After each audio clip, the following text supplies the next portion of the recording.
عن عبد الله بن عباس رضي الله عنهما قال قدم رسول الله صلى الله عليه وسلم واصحابه صبيحة الرابعة من ذي الحجة مهلين بالحج.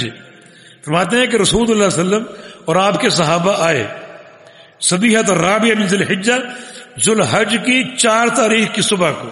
رابعہ یعنی 4 تاریخ کس مہینے کی؟ ذو الحج کی. کس وقت؟ صبیحہ صبح کے وقت. محلین بالحج، حج کا تلبیہ پڑھتے ہوئے، لبیک اللہم لبیک حجن یا لبیک حجن، یعنی حج کا احرام باندھتے ہوئے، یعنی حج کا احرام باندھتے ہوئے 4 ذو الحج کو مکہ مکرمہ میں داخل ہوئے. 4 ذو الحج کو نبی علیہ السلام مدینے سے نکلے تھے 25 ذو الحج کو، اور 26 ذو الحج کو آپ نے ذو الحلیفہ میں احرام باندھا تھا، اور باقی یہ 4 دن ذو القعدہ کے اور 4 دن ذو الحج کے سفر میں گزرے، 8 دن سفر میں گزرے.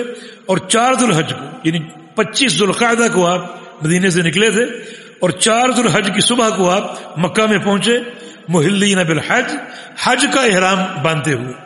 فامرهم ان يجعلوه عمرۃ، تو آپ نے ان صحابہ کو جن کے ساتھ قربانی نہیں تھی حکم دیا کہ اپنے حج کو عمرہ بنا لو. فقالوا یا رسول اللہ صلی اللہ علیہ وسلم ای الحل، یا رسول اللہ صلی اللہ علیہ وسلم عمرہ کر کے ہم احرام کھولیں گے، یہ کون سا حل ہے، کون سا حلال ہونا ہے؟ فرمایا الحل کلہ، یہ مکمل حلال ہونا ہے. یہ مکمل حلال سے مراد ہے کہ تم جو شوہر بیوی کے تعلقات ہیں وہ بھی انجام دے سکتے. تو آپ نے اجازت دی.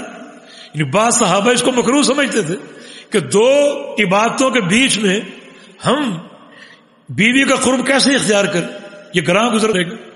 لیکن نبی علیہ السلام نے فرمایا کہ مکمل حلال ہو تم، اور وہ سارے کام کر سکتے ہو جو حلال انجام دے سکتا ہے، تو آپ نے اس کی اجازت دی. بلکہ فرمایا کہ میں نے پہلے سوچا ہوتا تو میں بھی ایسے ہی کرتا، تاکہ صحابہ کے دل میں کوئی خلجان باقی نہ رہے.